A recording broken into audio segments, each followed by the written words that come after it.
I fully support the UN global goals.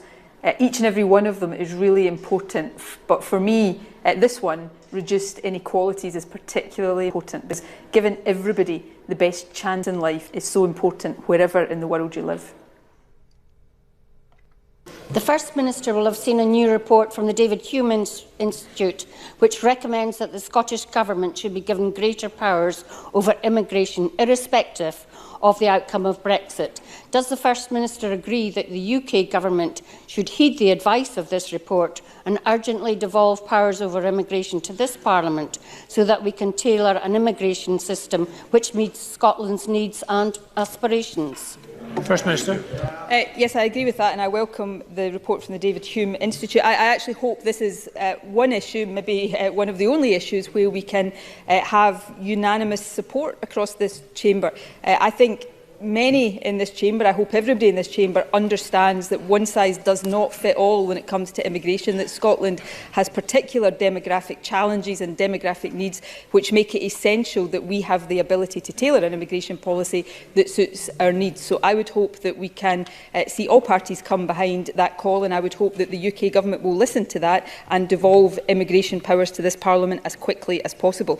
Of course, when Scotland becomes an independent country, immigration, as with all other powers, will lie in the hands of this Parliament, where I think they will be far better used than they are in the hands of a Tory government at Westminster. They've done nothing for 20 years. Now they create hysteria surrounding the fact that they've done nothing for 20 years in order to control the borders, to essentially open the floodgates as wide as possible, effectively rewarding them for doing nothing for 20 years. Why else would they be spending all their time implementing human rights into the legal system?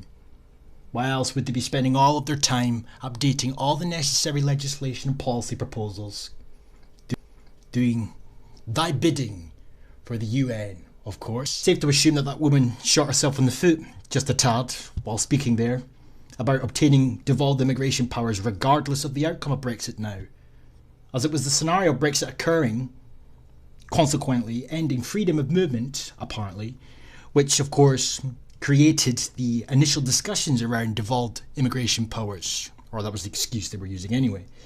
Now, regardless of that outcome, they require it desperately anyway. To do what exactly in the case of remaining in the EU for the UK as a whole, bearing in mind nothing would be different then than it is now? They want devolved powers in order to carry on doing in the future what they've been doing up until this point. But by their own admission, what they've been doing up until this point isn't enough. Therefore, what would be different if they were granted the right to their own immigration controls? What would be different? Give it a long, hard thought. Because it ain't freedom of movement from Europe that they're talking about, especially if Brexit doesn't happen.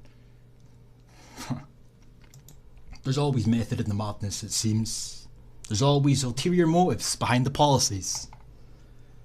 You know, how is it that even gypsies and traveller communities within Scotland have rights to protect them in order for them to protect and retain their culture and their heritage and so on, their identity even?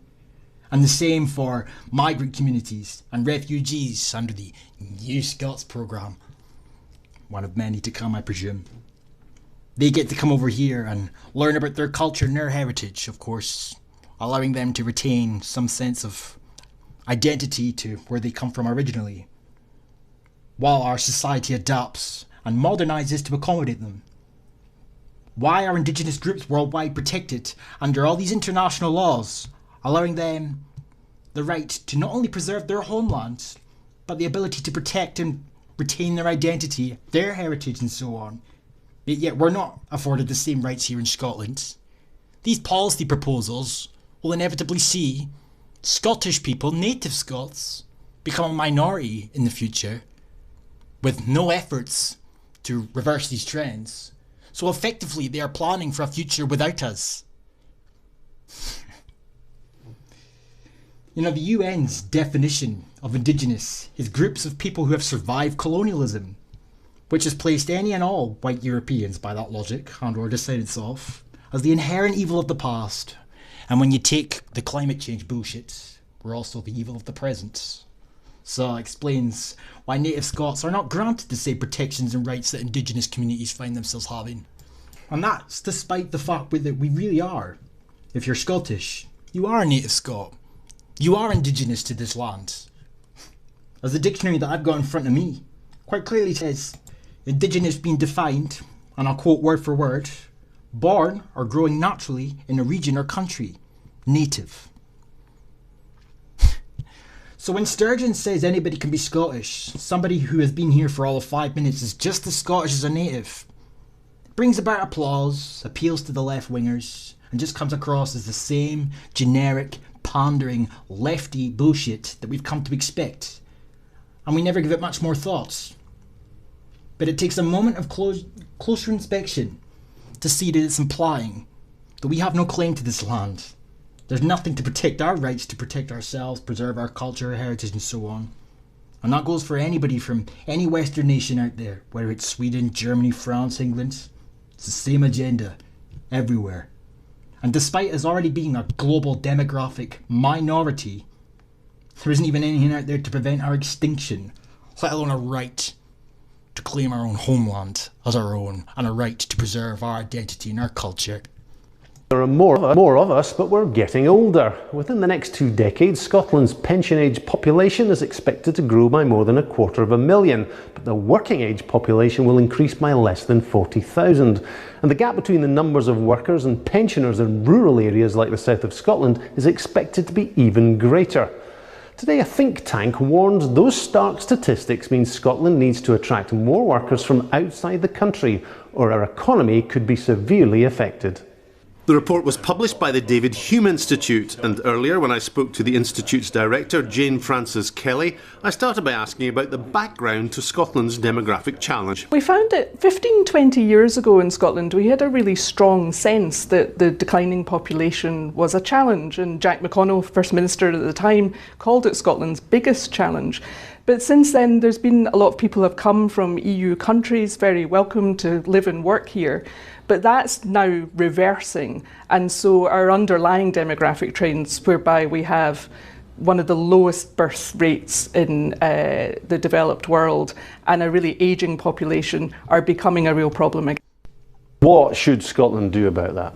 Well, there's a few things that can be done. First of all, you can encourage more people who are not working at the moment, or who want to work, or who want to work more to work. You can encourage the Scottish diaspora to come home, because we've got a lot of younger than average and more highly qualified than average Scots who are living outside of Scotland. And the technology change will probably make some difference to how many jobs we'll need as well. But even those things together won't be enough to make up for the big gap, the big shortage in workers that we're expecting to see. Oh, that we're expecting to see. And how long have you been expecting to see this gap that you're talking about? Best part of 20 years, I presume. It's always the same. They're all the fucking same. And they all come away with the very convenient solutions to solve said problems. I could have told you that their solution to their problems would be this. Don't need institutes to do it for you, you know. But of course, 20 years ago they could have tried to rectify the issue. They could have tried to incentivise family creation, native births, but yet any country that dares to go down that route these days is deemed Nazi-esque. Hungary, I'm looking at you. God forbid anybody has the audacity to prioritise their own people over fucking migration. But that's Nicola fucking Sturgeon for you. That's the SNP for you. All these people that think that fucking cancerous party, that progressive overlords, got your best interests at heart when they are planning for a future where you won't exist anymore. And they're not alone in this department. They're all doing it. If you play to its logical conclusion, it's an inevitability that we will die off. And we've got nothing out there whatsoever to protect our rights. Nothing to prevent this from occurring, because it's open fucking season for Thin Lips when she gets her control over immigration one way or the other. And even if she doesn't, she'll continue to exploit refugee policy and then continue to exploit migrant policy for her own accord, as she's been doing anyway. And of course they're talking about things in the future, 20 to 30 odd years from now. So when you add that up with the time they've already had up until this point, we're talking 50 years. And you're not telling me you couldn't have done more in 50 years to incentivise native births. At the very least try, or at the very least pretend that you've tried. Or is that too much of an issue these days to talk about white births?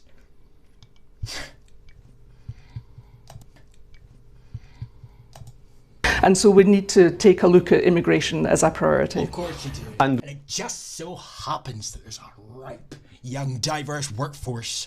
Look at all that diversity oozing off the African continent. And it just so happens they're already coming over in dinghies anyway, and potentially sneaking over in planes in the middle of the night. Can't quite tell yet. In global goals, each and every one of them is really important, but for me, this one, reduced inequalities, is particularly important because giving everybody the best chance in life is so important wherever in the world you live.